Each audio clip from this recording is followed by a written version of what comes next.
guys, the 2027 presidential election is going to be hot. Elrufa threatened the APC that he's going to expose them, and he has started. Now, Elrufa is accusing Rubadu of importing poisonous substance into the country. Hey, so this election now is going the other way. Is it that they want to start targeting opposition or what? Nobody knows, guys. So Elrufa wrote on his Twitter handle that Rubadu has imported a very dangerous chemical into the country, and they don't know for what and for the reason for which he imported it. They said the substance, it has no color, has no odor, that is even what makes it more deadly. So guys, we are going to be watching how these scenes are going to be unfolding. Now see how this headline here captured it. It says Elrufa accuses Rubadu of procuring dangerous toxic chemicals from Poland. Hey, Nigerians, our politicians are going extreme this time. 2027 election is going to be hot. Nobody knows if Rubadu actually imported this. You know, this is still allegedly. Did Rubadu imported it for opposition, or is it for Tinubu himself? Because Tinubu will tell you that he doesn't want to step on toes so that they don't kill him. They said odorless substance. It does not have color, does not have odor. Hey God. So guys, the 2027 election is going to be hot.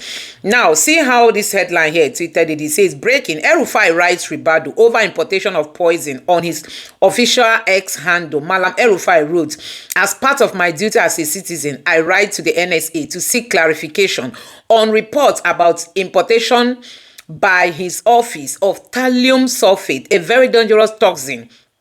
It's a matter of concern if anybody brings in any poison, more so an odorless and colorless one. Hey, so guys, politicians in Nigeria are going haywire this time. Can you imagine?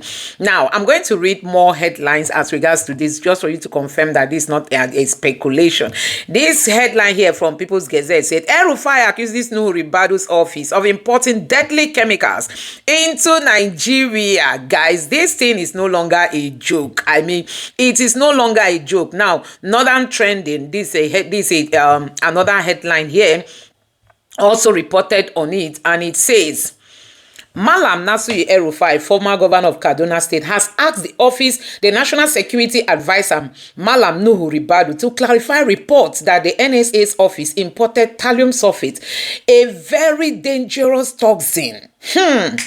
In the letter titled Request Clarification on the Procurement of Thallium Sulfate, Elrufa raised some questions which he asked Rubadu to respond to. Hey, so guys, let me read out the questions. See what Elrufa wrote to Rubadu. Come and explain yourself to Nigerians. How come you have an odorless and colorless substance that you imported from Poland into the country? For what is it? Hey guys, the lives of opposition people are now in danger if this is how politics is going to turn into. Guys, APC has finished this country. Now, see what Elrufa wrote.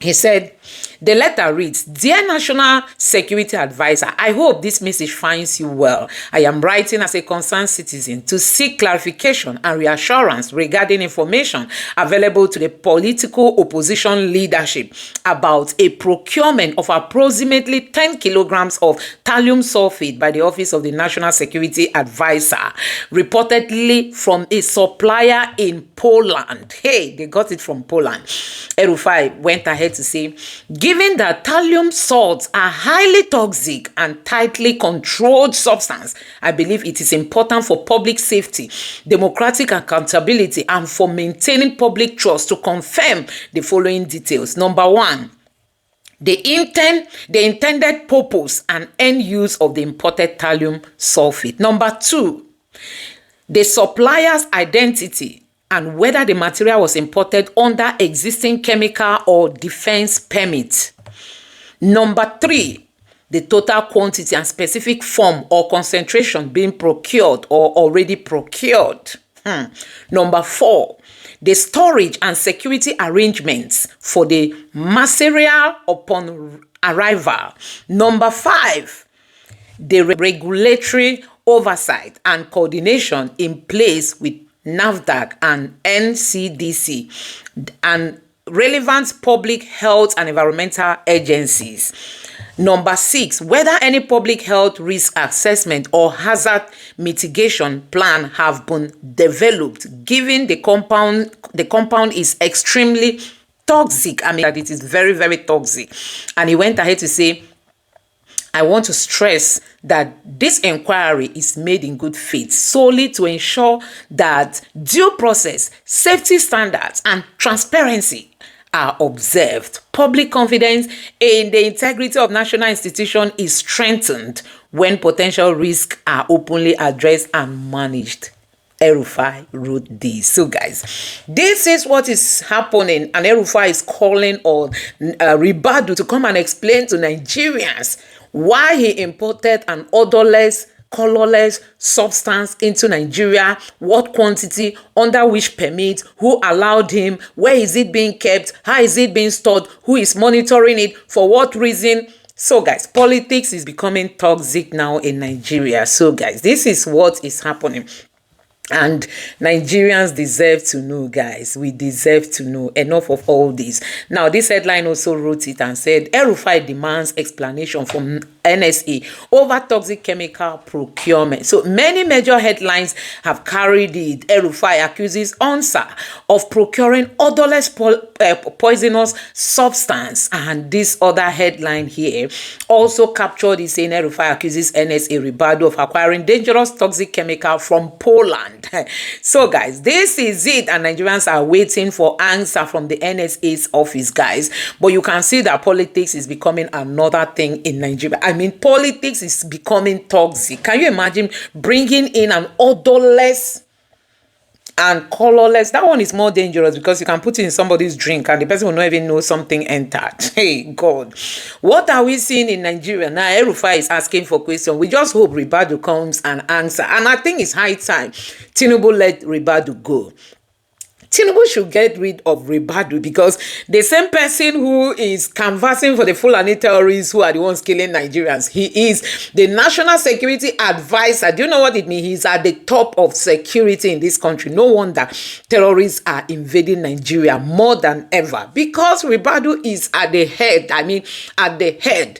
You know, Nigerians have been accusing him lately, calling him out, asking Tinubu to sack him, especially recently when he came up with 7,000 Fulani militia. I don't know if I'll call them militias. They said they've trained them for community policing. Nigerians were like, when did you enroll them? How did you train them? Where were they trained? What was the process of, you know, recruitment? Why is it that Nigerians didn't even know that people were being recruited to come and be guiding the entire Nigeria? And that raised a whole lot of questions. Now we don't see that headline again. We don't know if they've cancelled that arrangement. And now Elrufa is coming up again with this one, saying Rubadu has imported deadly chemical that is odorless and, you know, tasteless. So guys, a whole lot is going to be happening in 2027. I mean, a whole lot is going to be happening. Many politicians are so desperate to come back, and people are ready to go to at all lengths. You know, people are ready to do anything they can do to come back to power, because as it stands now, the most lucrative business in Nigeria is politics. That is why the APC is not letting go. They don't want to transmit results. You know, real-time transmission is like a taboo for them, because they don't want to be sacked. They know that Nigerians are tired of them. You see, they are hiring influencers, hiring Igbo people to go and be doing a campaign for them, because Tinubu does not have anything he has achieved for the Nigerian people. Tinubu does not have anything to campaign with. He said, if I don't give you electricity, if I come for second term, don't vote me. And Tinubu knows that it's going to affect him. Now he's hiring Obi Kubana, them Kubana chief priest, them and the rest of them to go and do campaign. All this one are Nigerian people's money. Chief priest was seen in Owerri. I think today or yesterday he had like an outing for Tinubu's second term, and he was telling them that, see, I know they go where nothing there, that he doesn't go for something that there is nothing he will get. So it is the taxpayers' money. Tinubu is now using that for a campaign, but because if not, Tinubu's wife told us that they didn't have money even to buy form. you know, when in the last election. So now they have access to give to Obi Kubana them and Kubana chief priest them to go and do campaign for them. So guys, just take your time and watch this video just for you to get more updates on what is happening in Nigeria. Let me know your honest reaction in the comment section below. Please don't forget to subscribe to the channel and turn on the bell notification for more. I'll take a look. All right, so make it make sense that you have been in power for 4 years. And after 4 years, you are campaigning for re-election. But instead of you to campaign with the work that you have done in these 4 years, you are using rice to campaign. You are getting influencers to campaign for you. You are arranging city boys movement, city girls movement here and there, getting the hottest bodies in town to come and campaign for you. Make it make sense that in all 4 years, you still need people to convince people to vote for you. The people are supposed to be begging you to remain in power. But because you know that in that 4 years of being in power, you did not achieve anything. That is why you need influencers. You need to set up a city boys movement where you get the influential people that came out of this region to gather their people, to rally their people for you. It's a shame. It's a shame. The other day I saw the president's son. They share rice. I see MC Olomo too. They share rice to market women. And I'm like, do you need to do this? All you had to do was to use your first 4 years to do the best. To do not even the best, to do the least. Let's say security. Now a lot of people don't know that if you check statistics, do your research, the amount of people who buy during the time of Goodluck Jonathan, the one who don't buy for this Tinubu regime, don't double that one by far. Goodluck Jonathan regime, check the incidents. The biggest was the Nyanya bomb blast, followed by the Chibok girls. Then we get the Madala, then we get the MAB. But this Tinubu regime, we won't even talk about the recent events. We happened just in 2025 alone. Niger State, they go school, go carry over 100 and something. They go KB, Abina Kasina, they go pack girls. They enter CAC church for Kwara State. That's in Kwara again. They don't burn one full community down. They don't still go there yesterday again for Kwara State. They don't carry over 30-something people. This same Niger State again, they don't still go yesterday again. On Friday, they don't pack 50-something people. This is not just recent events alone. Now let's not even talk about the people who don't buy for Jaws and for Benue. That one and a constant thing. I said the least they would have done was security. But make it make sense that after 4 years, you are still gathering celebrities, influencers, paying left, right, and center to get people to come and convince, looking for people that have followers to come and help you campaign. It's a pity. It's a shame. It's a shame. It's a shame, honestly. Go and look at Rwanda. Paul Kagame comes unopposed because of the work Paul Kagame have been doing in Rwanda. These people, they don't want to see another person because they know what Rwanda used to be. That's if at all President Bola Ahmed Tinubu not do anything. If to say he's just solving security problem, it go easy for people to do business. But nah. Now you are getting people doing different strategy here and there just to get votes. When they get people who get money, billionaires they speak up on now. I am a Siwaju 2027. I am a city boy. You don't need to do all of that if you have done the needful. Now let's talk about the president. How many times did he stay for country? How many times? This one not be say very dark man want insult or you want talk. No. But ask yourself, how many times President Bola Ahmed Tinubu did in Nigeria? Is he fit to still be our president? These are the questions. He went to Turkey. He fell down. He's not fit physically anymore. based on what we saw. Based on what we saw. You dey waka dey fall. How many times is he in Nigeria? We do Happy New Year, our president know the country. Our president know the country. Check him now.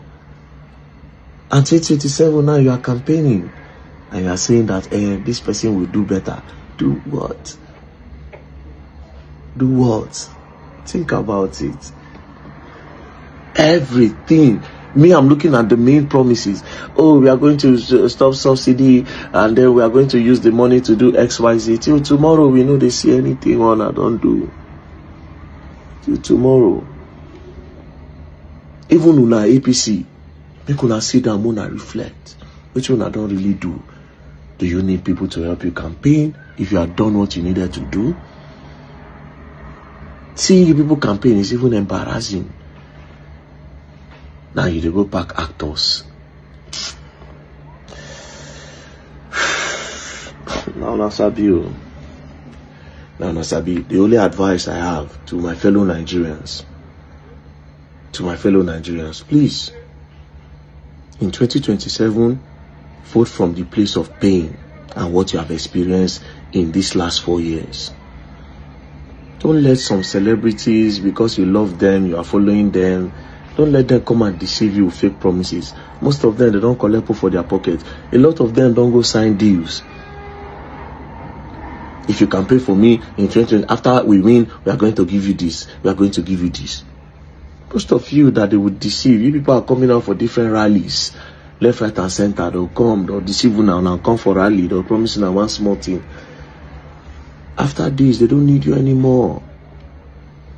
Peter? No, he's talking about good things are happening in the APC, and that is why people are defecting. So we can just take a very good example of the things happening like in Kebbi and Katsina, where school children were abducted, and then the governor of the state is telling the president that few hours to when the children were abducted, somebody gave orders to withdraw security from that place, and they want to know who gave the orders. Until date, the president and commander-in-chief is not able to know who ordered troops out of the government secondary school in Kebbi State, or in places like Katsina, where security and insecurity officials are holding peace deals, and the terms of those meetings are being put together by the bandits. In fact, in Katsina, according to the report, one of the bandit leaders, Jankari, instructed that the peace deal, the police officers who are coming should not come in uniform, should come in mufti. But guess what? The bandit leader came in the uniform of a slain police officer, ACP Dayi Aminu, to that so-called peace deal. That is where they are having stakeholder meetings. So those are the good things that are happening under the APC government. But let us not be fooled. The same issue that is happening, because everybody continues to say PDP, PDP. What exactly is going on in the PDP? What is the role of the serving minister for FCT in the PDP? What are the issues between the FCT minister and the Rivers State governor? So the former governor and the incumbent governor had issues, and instead of prevailing upon your subject, President Tinubu decided to illegitimately suspend an elected governor, declaring a state of emergencies for so-called reasons of insecurity. But somehow, more than 300 children were kidnapped from Niger State, and it has not been able to be a reason for why there should be a state of emergency. For in Katsina State, continuous banditry attacks and killings. And even I think my colleague is from Benue State, where more than 200 persons were slaughtered in Yelwata. The president visited it and could not visit the host community or the ground zero of the incident because the roads to that place were not good. This is the unfortunate leadership and the shameful kind of conduct that we glorify as leadership, and that is why everybody is moving to the center. What exactly is at the center? A center of terrorism, of banditry, of a failed economy, of active politics, even when people are being killed. That is why the president can order troops to so-called defend democracy and constitutional authority in Benin Republic when terrorists are running rogue in his own country without the approval of the National Assembly. So as it is today, it is all politics. We understand the game of the APC to ensure, and that is why even the former chairman Oshomole said, when you come to our party, I mean, your sins are forgiven. What are the legal cases or graft cases of all governors or politicians who were in the opposition? What happened to them when they came to the ruling party? If we say this is not without any pressure. Let me quickly throw a question at you now you're discussing. With high-profile defections, reshaping the party landscapes. What effect could this have on the 2027 elections, and how might it influence voters' choices and democratic accountability? It is simple. What the APC or the ruling party is trying to do is to create an imaginary victory before the elections happen. What will rig or what will make the 2027 elections be rigged was not because anybody was too powerful or they were too popular. It was because Nigerians had the cynicism of believing that the elections would never be free and fair. So a lot of Nigerians have given up on 2027 even before it will come. And then when you have political strongmen like governors of the state who have overwhelming influence on institutions, on the architecture of the electoral process and also security agencies, it becomes even more dire for the people. But all hope is not lost, because when it comes to elections, when multitude of people come out to vote and insist that their votes must count, it is almost impossible to rig through a determined people. The 2023 election results are clear for everybody to see. President Tinubu lost his home state of Lagos, lost Kanu, the highest voting bloc. The shenanigans that happened in Rivers State, lost Abuja, but somehow won the presidency. So the template has already been set and is only to be consolidated on. Do you believe the 2027 elections will be competitive in the real sense of the word competitive? 2023 was somewhat competitive, even though, so many people were expectedly, because there will be winners and losers in any contest. Would this 2027 election, would it be competitive? Give us your honest, views on the forthcoming election. Like America will say, we have no way of determining what happened tomorrow, except from what happened yesterday. Chief, I don't want don't give me a political response. Give me your honest assessment of, what is coming. If the National Assembly, if they do not do the needful, which is, make sure we have some level of sanity in our electoral system, okay, which involves automated and electronic transfer or transmission of result from the point of cast to point of collision. If we don't have that, they will not have no election. I think what they call it is mandatory transmission, real-time transmission. Once it's in the law, it's mandatory. Exactly. It becomes a law. That's why the National Assembly No, is sir, the civil society organizations, they are choosing their words carefully. Because, nowadays we live in a country where, judiciary will interpret, or even when they give a verdict, lawyers will say, no, this is not what they meant. So they are being specific with the words. But give us your own prognosis. How do you think next year's general elections will play out? Well, there will be eventually two major political parties. Two major. Okay. The APC and the ADC. Okay. These are the two major political parties. What about SDP? The third one, not SDP. There's no SDP there. They are structurally not very functional. The third one that would have made sense would have been the PDP. But you can see it is sizably factionalized. It doesn't exist anymore. And those who are in charge of it right now, I don't know about tomorrow, are insisting that they are part of APC. So we will have two major political parties. And it depends on who the candidates are. At least we know that APC will be fielding in Bola Tinubu. It's a consensus, more or less. We don't coronation. Yes, well, it's a consensus. I don't want to call it coronation. But we don't know who is coming from ADC. Assess the potential aspirants in ADC. Assess their strengths and weaknesses. Well, for now we have three. Okay. Peter Obi, Atiku Abubakar, and Rotimi Amechi. If I understand politics very well, I will urge them to go for internal resolution to decide who becomes the candidate. How do you mean? Consensus? A consensus arrangement. Internal resolution. That's Why? what but if they choose to do primaries, Atiku will beat everybody, hands down, because of the geopolitical lineages that happens. Atiku will beat them. One, he has a more rich. He comes from a location where rich in what sense? What do you mean rich? Well, he's out of three of them, he's the most astute politician. Okay, so the richness you mean is types of political dexterity in all the zones of the country, north, south, east, west. If you like, include another zone. He has tentacles. Atiku has it. And he has the demeanor of leadership. He has the capacity to show that he is loved in all parts of the country. So, P2B will have a great followership amongst the young ones, no doubt about it. Young ones who are insisting that it's time for the youth to join. And Rotimi Amechi, I do not know, he won't even win anything in River State. But who knows what forces he will be bringing. I don't intend to denigrate him, no. But if you see what we have on ground, he will eventually maybe will want to support either P2B or Atiku Abubakar. But from percentages, if I'm to, I have not percentages from my own little understanding of what is going to happen. I think we'll take you take a higher percentage in terms of delegates voting. Okay, so now Atiku versus Bola Ahmed Tinubu and the square off next year. So how do you read the situation? I believe APC is making a big mistake by thinking that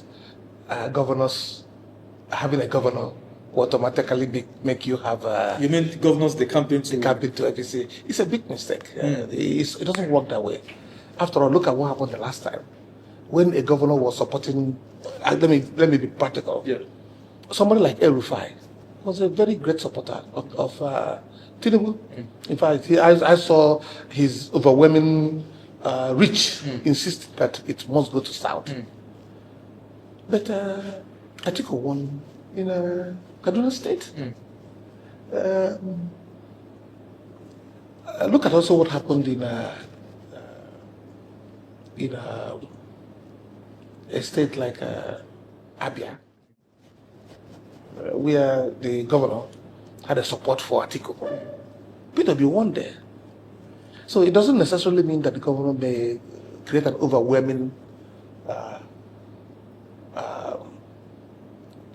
support. No, it doesn't happen that way. But let me give you information. Tinubu had about 8.7 million votes. Yes. 5.3 about 8.7 was from the north. That north is not with him right now. That's the truth. If anybody has to tell himself the truth, that north is not essentially with him. Not mind those governors. The major north is not essentially with him. Not because he has not done any good job, no. But the reforms come with some pain, which our people are not willing to take. Reform comes with pain. He wanted to come with reforms. But reforms is very painful. You can't make omelette without breaking eggs. So you can't even renovate this house without breaking down places. And temporary inconvenience. So those inconveniences are people are not willing. But the pains of the reforms are, universal all over the country. So why would they not? And let me give you information. We told Tinubu, if you take away subsidy, what it will simply mean is that there will be so much money for developmental activities. What we will urge you to do is not necessarily to send it to local governments and states. If you do, you really end up increasing their propensity to spend lavishly, and also increasing job for EFCC and ICPC and other investigating agencies. That's what you will do. Invest that extra money in the critical areas. There are critical areas will require this, such as healthcare, very critical, education critical, power. You can't industrialize without power. We said you can't do it. And then the road infrastructure. Hit these areas with these funds.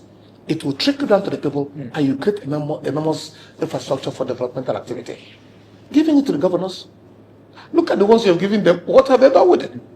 It will increase the number of vehicles that are going to be in their convoy, increase their spending habits, and then drive up the demand for foreign exchange, because they have sizable appetite for foreign trips.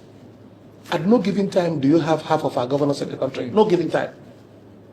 At no given time, not only governors, even the ministers At no given time do you have 50% of the ministers in this country. What are they looking for abroad?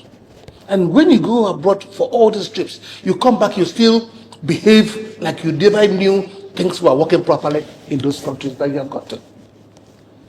Go to most countries, you won't see policemen on the streets. When you put in the right people, pay proper wages, provide the tools, the police work will go. You've gone back to police. Let's stay on politics. You alluded to it. The governors, they campaign en masse. As of today, I think there are about 31 governors now in the APC camp, There were 28 for Jonathan. He never won. Aha. So, but the question is that the ease with which these governors moved, governors from different persuasions, the one that actually stunned quite a lot of Nigerians that most Nigerians can't actually comprehend is the Kwankwansia governor, Abba Yusuf of Kanu. So the issue of ideology, political ideology, does it even exist in our environment at all? We were told that there were several motivations for them. We don't know if it is true. We cannot verify most of them, both from financial motivations and from guarantees of second tenure. This is what we have been told. Most of them have not been investigated to find out if it's true or not. But we want to know, actually, if these allegations of motivations are not there, what is moving you? There must be something moving them. We don't know what's moving them, but eventually we'll find out. You know why this question is as we go ahead. Why this question is important, Chief? The incumbent president was a governor. Yes. And while everybody was moving, he remained where he was. And built his empire. So I asked you once again, Chief, what is responsible for the lack of not just ideology now, even spine? And by spine, I mean, the intestinal fortitude of a man, a god. Because when someone has attained the stature of a state governor, you must be able to, you must have certain qualities, leadership's, quality to make you say no, like the governor of Abia State has done. Sheyi Makinde, your state has done. Against all entreaties, blackmail, subtle blackmail and threats, they've refused to budge. Why these other governors, why have they, chosen to toe the path they've chosen? You have not answered this. Were they elected based on their abilities to deliver? Was there proper scrutiny as to their characters and characteristics? Their manners and mannerisms, their behaviors and behavioral tendencies? Were there any such scrutinies as to their ideas and ideals? They were not there. They went in there through godfatherism. They went in there through one means or the other. That's a saying in my place. A man who lacks integrity, you can't make him king because his judgment will be poor. That is a very strong saying in my place. So the quality of character of those who were elected as governors, were they on their merits or were they pushed in there through one means or the other? That is the problem. Switching gears, the Senate, even though it's just the Senate, not the House, we're still waiting for their decision. The Senate's refusal to incorporate in the amendment of the Electoral Act 2022 mandatory transmission of real-time election results. They said no, and then there's been a lot of hue and cry and all of that. This refusal, is it, in your view, is it an attempt to, in advance, manipulate the 2027 elections? What do you think? I don't know what it is, but I know it's wrong. It does not give us the yardstick to properly measure the proper way to go in terms of decency, credibility, integrity of electioneering in the country. Whatever they have done there is wrong.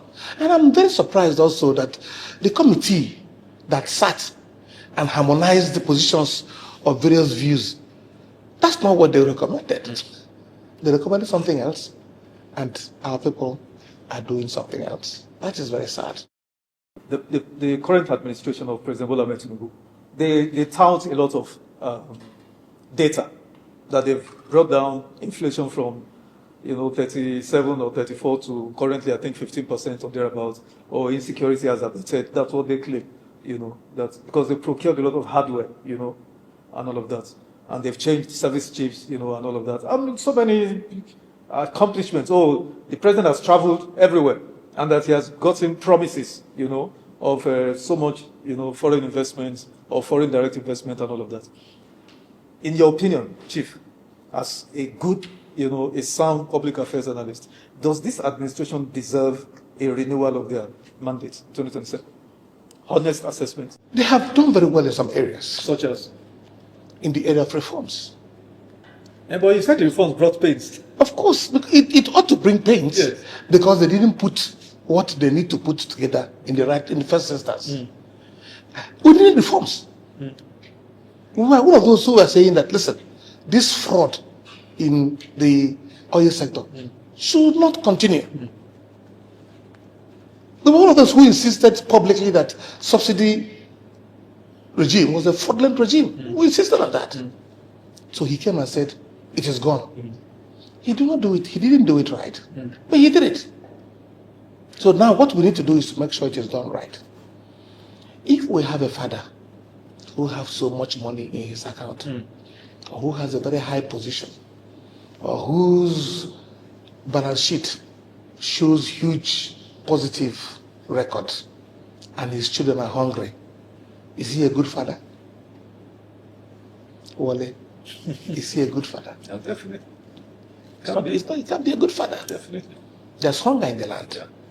There's massive hunger in the land. Sir, the multilateral agencies, World Bank, IMF, they are saying 10 million Nigerians will be added into, the poverty mix, maybe this year, or has the government deserved, the president, does it deserve a renewal of his mandate? Let me give you a direct answer vis-a-vis what has happened in the distribution of wealth. Yes. My own local government, Arochukwu local government, used to get between 20, 30 million naira monthly. Today, they get about 500 million. From 20 million to 500 million? Yes. Monthly? Monthly. It is unbelievable. 500 million. And in fact, some years ago when I was the Secretary General of ALGON, the Association of Local Governments, there were some states, there were some local governments that were getting zero allocation because of indebtedness. Today, we're having 400, 500 million. But the question is it getting... What is happening to my local government? Is there any culvert being constructed by the local government, not the state? Yes. The state is doing some work, yes, but the local government... And let me also give information. My own state, Abia State, have not paid pensioners their gratuities. That's Alex. Yes. Alex Oti is being touted as one of the poster child of. Now, if you look at what happened, before he came in, he's doing massively well. Compared to his predecessors. Yes, he's doing massively well. He has more money and he's doing more work. That you can see. You can see.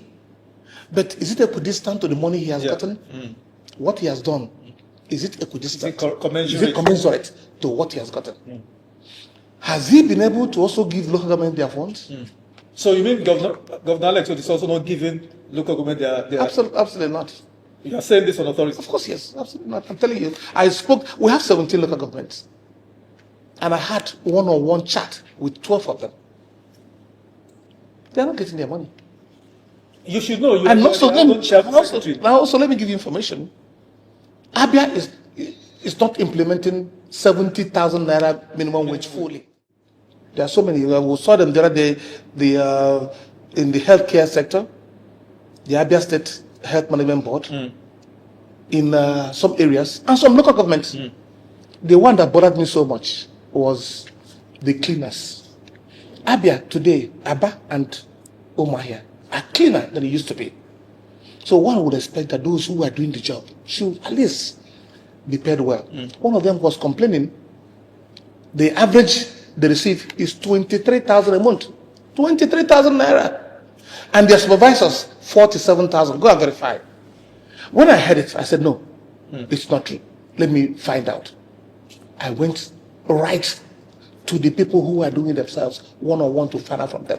And they say, they gave their picture, say, go and ask questions.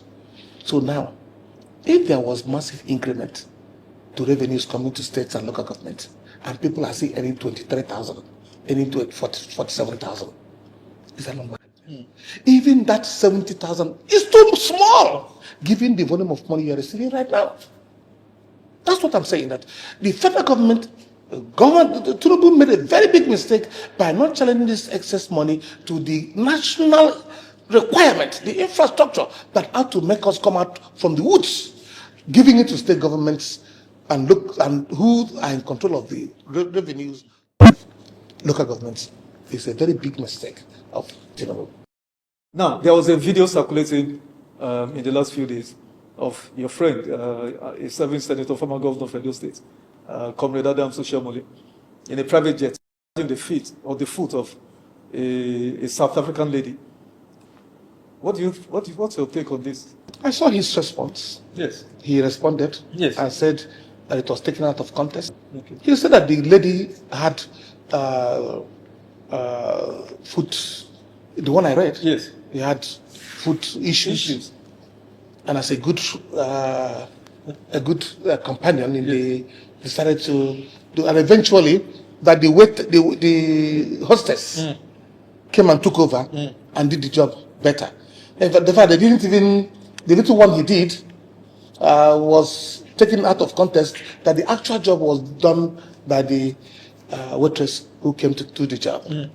But the thing is this, that shows you the quality of those we have making our laws. Even in our culture and tradition, how can you start going to a woman's leg in public? You know, it's wrong. If it's your wife and you are in your bedroom, you can do that. Even your wife, you can't even do it in public setting as Africans. The leg of a woman. That shows your level. Your thinking is quite substandard. Your behavior is unbecoming of a matured African man. It's not talk of a distinguished senator of the Federal Republic, who was a former governor of a state. It belittles those two offices. I wish he didn't do that. Former Kaduna Central Senator Shehu Sani has called for a comprehensive investigation into the 8-year administration of former Kaduna State Governor Nasir El-Rufai, alleging financial mismanagement and abuse of office. Sani's comments followed El-Rufai's recent interview where he spoke on governance, national politics, and the unresolved disappearance of activist Abubakar Idris, popularly known as Daddy Yatta. Sani describes El-Rufai's remarks as hypocritical and politically motivated, insisting that the former governor lacked the moral standing to lecture the country on democracy and good governance. The question is, does this man believe in fundamental rights? No. Does this man believe in democracy? No. Does this man believe in rule of law? No, he never believed. His anger, his frustration, and his criticisms of this administration, which of course fundamentally has a right to, was not born out of the interest for democracy or the suffering of the ordinary Nigerians. It was simply out of anger and anguish that he has been excised out of the system. So for us, as the people of Kaduna State, we demand a full probe of the former governor of the state. And when you are talking of probe, they are in two forms: the financial aspect of it and the human rights aspect. Okay, I'm now being joined by Senator Shehu Sani, who represented Kaduna Central in the 9th Assembly, and is calling for a comprehensive probe of the administration of ex-Governor Nasir El-Rufai, alleging financial impropriety and abuse of office during his tenure. Very warm welcome to Newsnight, Senator Shehu Sani. Thanks for joining me here. Thank you for having me. All right. I mean, what concrete evidence do you have about the allegations that you have raised? I mean, they are very strong ones. You talked about financial impropriety or mismanagement of Kaduna State Treasury for 8 years, and that Yatta, the journalist activist that has been missing. Do you have concrete evidence to tender to that effect? And why have you not written to the security agencies attaching documents to support your claims? Well, thank you for having me in your program again. Well, since the conduct of the 2023 elections and the emergence of President Bola Ahmed Tinubu into office, and specifically since Nasru failed the ministerial screening at the National Assembly when security issues were raised, he has taken it upon himself to criticize, attack, and lampoon the person of the president, the National Security Advisor, Nuhu Rubadu, and the governor of Kaduna State. Well, as a citizen of a democracy, he has the right to express opinion. He is entitled to. But for those of us in Kaduna State, we know that he never practiced what he is preaching today. He never, as a governor of a state, demonstrated that he is a Democrat. He never believed in fundamental rights. He never believed in rule of law. He never believed in justice. He never believed in unity. His tenure in office for the whole 8 years was characterized by divisiveness, by repression, by arrest, intimidation, and disrespect for court orders. This is not sentiment. This is not propaganda. These are issues that are backed with empirical evidence as far as his conduct was concerned in Kaduna State. Having said that, there are two issues I have raised here. The first is the corruption that was perpetrated under his leadership. The Kaduna State House of Assembly has comprehensively probed the account of Kaduna State from 2015 to 2023. And they found out how over 400 billion naira was looted from the state. And it was a full report that any journalist, any individual can come to Kaduna State and get it. You saw how he was able to secure a loan of $350 million. And we challenge anybody to come to Kaduna State and show us any project of $50 million in the whole 23 local governments in the state. So for us, we are not even saying it should be probe. The probe has been done. All that needs to be done is that the document of the probe should be submitted to security agencies, and he should be prosecuted for what he has done in Kaduna State. The second aspect of it is human rights activity. He has been calling Tinubu a tyrant. He has been saying Nigeria is a dictatorship, all these things here. Well, for anybody outside of Kaduna State, maybe he will impress you. But what we also say at Kaduna State, that if you believe that Nasru is a Democrat and a worthy leader, we pray to God to make your state have someone of his kind. And what he did to us, he should also do to you in response. But what we know very well is that there are cases of gross human rights violations that has never even happened in Chile. First of all, he demolished the homes of people against court orders. He demolished the shops and markets of traders against court orders. He sacked civil servants in their thousands against court orders. He sacked teachers in their thousands against court. Now, with this record, can this person call himself a Democrat or a respecter of rule of law? Keep that aside. Journalists were arrested and jailed for writing stories that hold his government accountable. And this journalist is not a title. They have names. Maidat of Leadership was arrested and jailed in Kaduna. Luca Biniad of Vanguard was arrested and jailed in Kaduna. Jacob Dixon of Authentic was arrested and jailed in Kaduna. Keep those ones aside. There are individuals who were arrested for simply posting their views on social media. Nasru Jagaban, a youth activist from Southern Kaduna, Stephen Kefas, a youth activist from Southern Kaduna, a lecturer with Kaduna State University, John Amfulani, was arrested and hunted into prison. Islamic clerics from Zaria, who were praying when he sacked them and denied them their entitlement. All of them, over 100 of them, were picked and sent to Kaduna prison. Christian leaders in Kajuru local government, who were protesting against the killing of their own traditional ruler who came to visit Nasser on his way back. Bandit killed him. He arrested all of them and sent them to Kaduna prison. Now, talk of demolition of houses. Suleiman Hunkwe, the senator representing Kaduna North, his home was demolished for political reasons. The late Magatekada. I can go on and on to tell you specific cases of rights violation. He doesn't tolerate opposition. He doesn't accept criticism. He is not a Democrat. So all these things he's saying about Tinubu can impress anyone who is against Tinubu or is critical of Tinubu. Well, but if I may ask you here at this junction, Senator Sani, please.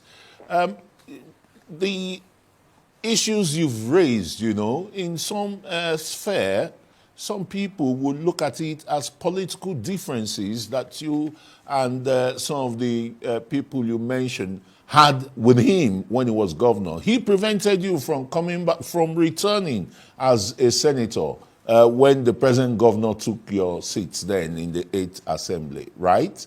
And would you say that the government, despite his criticism, which he has the right to do, is treating Elrufa with kid gloves? Is that what you are inferring? Well, if you say I'm critical of him because he denied me return to the Senate, but the person who took over my seat is the present governor of Kaduna State, and why am I not fighting him when he was in the Senate, when he took my seat? Why am I not fighting him when he became a governor? And for everyone who knows my history, did I start criticizing government or standing up for the rights of people under this administration? I have been in the field of activism and the struggle for justice, democracy, long before any Nigerian here of Nasser El-Rufai. Where was Nasser El-Rufai during the Babangida regime? Where was Nasser El-Rufai during the Abacha regime? Where was Nasser El-Rufai before he was appointed a DG, whatever it is? So we have the record of speaking truth to power, of standing for what is just. But what I said very clear is that if he is impressing anybody outside of Kaduna State by his attack, innuendos, criticism, and tantrums against President Tinubu, well, that is your own business. But for those of us in Kaduna, we know that he never practiced what he preaches. And he is the opposite of all he is saying today. How can someone who has been a governor of Kaduna State, who never respect court orders, who never respect fundamental rights of citizens, who treated the Christian church section of the state like blacks in apartheid South Africa, will that person now come and look at you in the face and talk to you about democracy and human rights? Well, he can say it to you, but not to people like us who are from Kaduna, who have been victims of his administration for 8 years, which he served as a governor. Well, thanks so very much, Senator Shehu Sani. There's so much to interrogate, with you about the leadership of Nasser El-Rufai, former governor of Kaduna State, but time will not. It is good to be with you, Ma. Nigeria is in trouble. Nigeria is in crisis.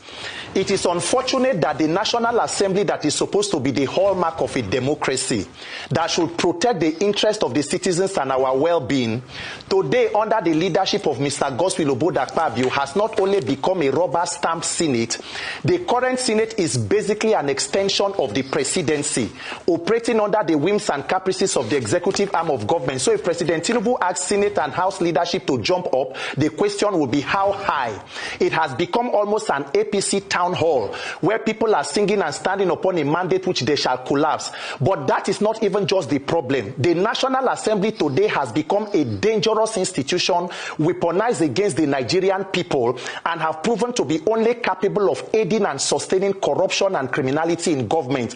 And this INEC budget is just one of so many. So the INEC chairman, Professor Joash Amukpiton, has presented a budget of 873 billion. The question will be, what exactly are we using all this amount of money to do? Is that not what a reasonable legislative arm of government should be overseeing? Because in Nigeria we spend billions of naira, and the tragedy is that at the end of this process, everybody will then sit down and wait for the tribunal and the courts to pick leaders. That is the judicialization of our democracy. But then again, let us go into the details. The INEC chairman said about 200 billion of this money is set aside for electronic technology.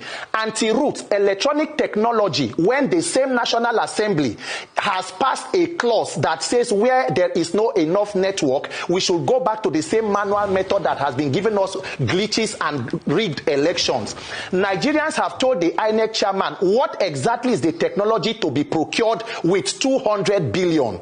If we do not have confidence in our own telcos to provide network on election day, INEC should immediately go into a partnership with Starlink so that the 177,000 plus polling units in Nigeria can have Starlink network guaranteed. It will cost less than 100 billion.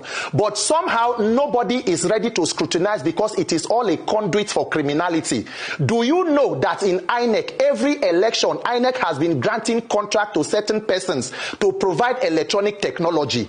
If there is no mischief, and this is not a work between both INEC and the lawmakers, when there was a glitch in 2023, after Mahmoud Yakubu received more than 300 billion and said 150 something billion was for electronic technology, when there was a glitch, Anti-Root and Nigerians, who has called the contractors who handled that project to book? Which of the contractors was charged to court? Which of them has been held accountable? We are still budgeting another 200 billion for the same electronic technology. So as it is today, nobody knows the contractors in INEC, who are the persons printing sensitive materials. And guess what? This is not just the budget for INEC. This is for this year, 2026. INEC will have another budget for 2027. If they need a supplementary budget, it will be given. But we do not equate the money we spend vis-a-vis the quality of elections we have. Do you know that from the Senate public hearings in the Ministry of Solid Minerals headed by Mr. Dele Alake, Nigeria is still budgeting 6 billion plus to pay salaries of staff in Ajaokuta Steel Company. Have you been to Ajaokuta Steel recently? A place that has been overrun with rats and reptiles. So that is what exactly is going on in the National Assembly. Who is approving the funds for INEC and other parastatals? Who is insisting to know exactly what is being done with this money? So we just continue to have this overbloated budget. But for now, the Senate says they are having an extraordinary session on the 17th, which is on Tuesday. Nigerians must insist that the mandatory real-time electronic transmission of result is passed, and not only passed, we want to know exactly what INEC is spending taxpayer money to do, not to spend billions of naira and end up with a glitch. It is unacceptable. If there are free and fair elections in Nigeria today, President Tinubu and his APC gang, their defeat will be announced before 1 p.m. on election day. They know that they have no path to victory in 2027, and that is why they rely on the defected governors who are standing upon a mandate which they shall collapse. You know why? When you do manual coalition, it empowers the gatekeepers in those states, the governors and political office holders, to be able to influence and superintend over those institutions, so they can rewrite figures. You can see the kind of mutilations that happened in Obiakpo and other parts of the country. So that is why you see politicians continue to push for this manual system. Nigerians must know that the more people come out to vote, the more difficult it is to rig. There is a deliberate attempt. That is why you can see everybody. If not, ask yourself the question. President Tinubu has more than 30 governors standing upon a mandate. They have the entire National Assembly. They have the judiciary. They have the police. Only INEC has not declared officially to stand upon the mandate which it shall collapse. Yet they have inaugurated city boys, township boys, everything boys, renewed hunger, renewed rascality, renewed whatever. So why are you still afraid of free and fair elections? Why are you afraid of one single clause, mandatory real-time transmission of results, which INEC has said we can do? It is mischievous. Nigerians must wake up and know that this is your opportunity to choose your leaders. Our lives will not move forward until our votes begin to count. We must insist on it. Let me quickly take you through some of the reactions from Nigerians. Like this person here reacted after Elrufa alleged that Nuhu Rubadu has a chemical that he has brought into the country. This person here said this is a very serious allegation and should be investigated. How could a government get so desperate that it decides that it has decided to poison opposition members? The government should start talking. Hey, the government should start talking. Honestly, Nigerians like play too much. After this, everyone moves on. May God Almighty remove that chain holding Nigerians. I mean, I think this should even be the reason why Nigerians should come out to protest, not even the National Assembly at this time, because now people will get life now. They won't ask for real-time transmission. And this person say, Elrufa don't bab here already. They wait for prison. Small people don't give, and they are majorly sadists. They are like bedbugs, die. They won't die, but they will continue to torment you. APC don't enter problem with Elrufa. They will soon beg him to stay on his own and leave them alone, honestly. Elrufa is going to continue to torment APC. They are going to find it so difficult. This person, why should the NSA be importing a colorless and odorless poisonous substance, poison into Nigeria? What exactly is he up to? We need to take this very seriously, honestly. And this other person here say APC members still go visit him to beg him, because if them leave this man before 2027, hey, he go don't leak everything finish. I mean, it will leak their secret finish. Second time I'm coming across something like this under few hours. Someone claim MKO is being injected with poison and his organs have started failing. Jesus. Nnamdi Kanu. Hey, that one will be the worst. Elrufa being saying a lot these days. Another person said he said he is daring him. We are still on the matter since. Okay, let me take this other reaction. This person here said, if you think Elrufa and Tinubu are enemies, you don't understand Nigerian politics. They are the same system, same cycles, same establishment. What you are watching is a scripted drama designed to distract while real damage is done. They fight in public, they eat in private, and Nigerians keep suffering. Exactly. It was used to eliminate Adolf Hitler's remaining general who escaped to various cities after the fall of German Nazi in 1945. So yes, bro, you are absolutely right. Now, this other person here reacted saying, can we check the number of our leaders that died shortly after the election? I believe their death was not ordinary, regardless of their old age. Payo Adebanjo, Iwanyanwu, and Chukwuemeka Ezife comes to mind. Hey, especially Iwanyanwu's own was really, really so, sudden. And this one say, what if Rubadu wanted to eliminate the president so the Fulani Shetima can take over? When the president dies, we will all say the man has been sick, not suspecting the imported poison slowly killed him. Hey, this one now, whoa. And this other person here said, make them start to the TU Ashmiri. Now that one concern me, cause me, I know Kuku trust Martina bottle before Abi. No be this man go Chatham's house, go defend Tinubu that year. Honestly, politics in Nigeria can be so dirty. Political opponents or a larger tribe. I don't think you guys have digested the obviously planned evil yet. Every day I regret being a Nigerian. Hey, please don't regret. They are all birds of same feather. They are flocking away in the view of everyone. We don't know what's happening behind closed doors. Interesting times ahead. I said that Elrufa knows how they work because they were once partners. And this person here say Elrufa is just playing snake. They are using him to put commotion. We should not play by their rules this time. Are you sure it's not for those coming in to fight insurgents? Something in me keeps saying all these recent revelations are all scripted. I don't believe, I don't believe one bit. Even the Americans who are in Nigeria too, the American troops sent to Nigeria should be very worried about this kind of news, honestly. Just the way he accused Jonathan of getting sniper to kill APC chairman in 2015, he should go and sleep. Clown, dwarf that can't stay out of politics. This person, there was a tap to make calls that these calls good they fear Rubadu. Another person here say this is a very serious matter. Everyone should be on high alert. They shouldn't be taken lightly. If they blocked his phone, they know a lot. This is a serious accusation and should be taken seriously. PO has to be very careful. The week we go sweet now. On Sunday we go take no. It's gonna be a long week, a month for this one. Maybe they should do it poison for poison. Make all of them go sit down, Jerry. So guys, it's really, really pathetic, this kind of news. Hey, Nigerian politics is becoming toxic. I'm like, I don't even want to be covering news again on Nigeria, because how long is one going to just keep talking about bad things, nothing new? Hey, God. Look at Tinubu taking over as president. No good news. Tinubu has nothing to campaign with. He has now resorted to hiring people. Hey, God.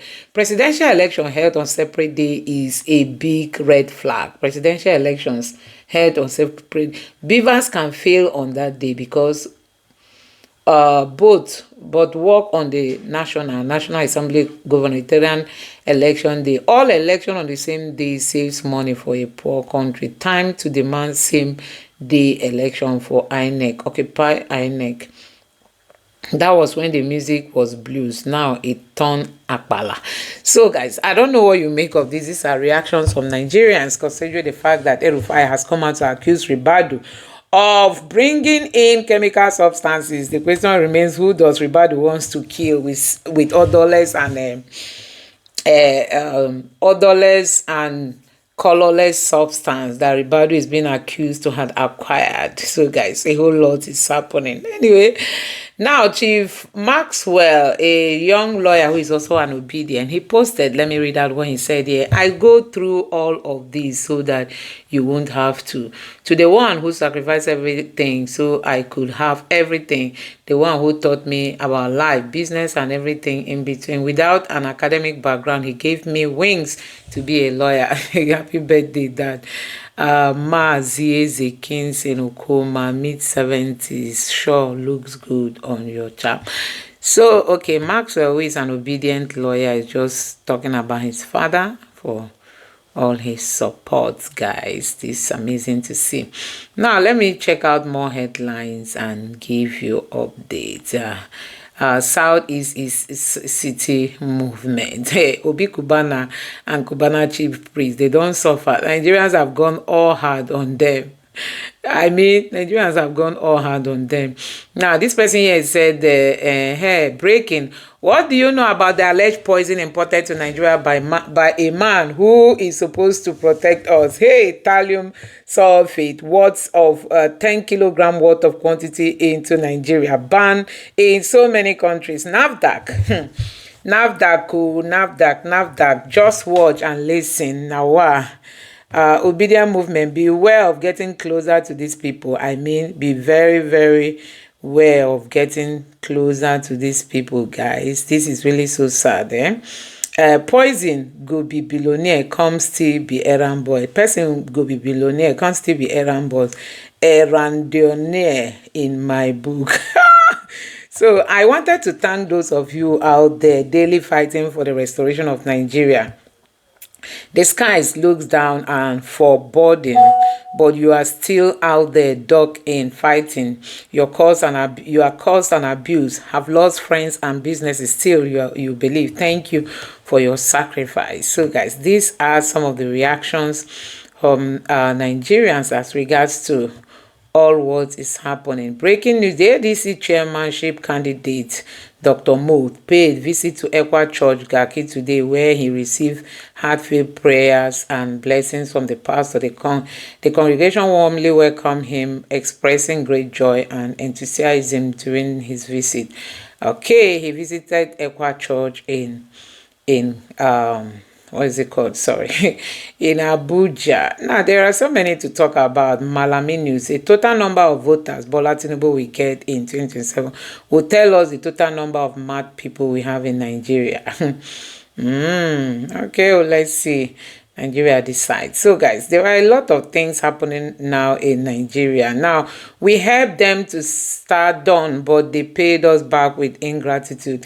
They are ungrateful. Arebosola calls out Tinubu in the new song from his supporters. So, guys, Arebosola was seen with his supporters in Lagos singing that they supported Tinubu, but now no more. A whole lot is happening, guys. Let's see how all this is going to play out come next election. Peter Obi and some obedient family members in Akwa Ibom yesterday celebrated Valentine, visiting an obedient whose father has died. Yes, Peter Obi was also denied the privilege to